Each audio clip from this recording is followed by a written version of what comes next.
Good evening, Rhondda. It's Chris Rankin here, Percy Weasley from the Harry Potter films, sending you lots and lots of love from just down the road in Newport, Gwent.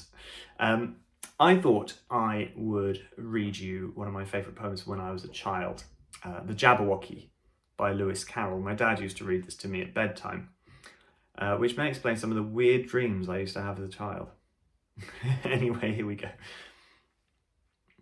'Twas brillig, and the slithy toves did gyre and gimble in the wabe.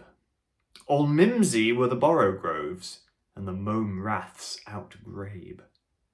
Beware the Jabberwock, my son, the jaws that bite, the claws that catch. Beware the Jubjub bird, and shun the frubious Bandersnatch.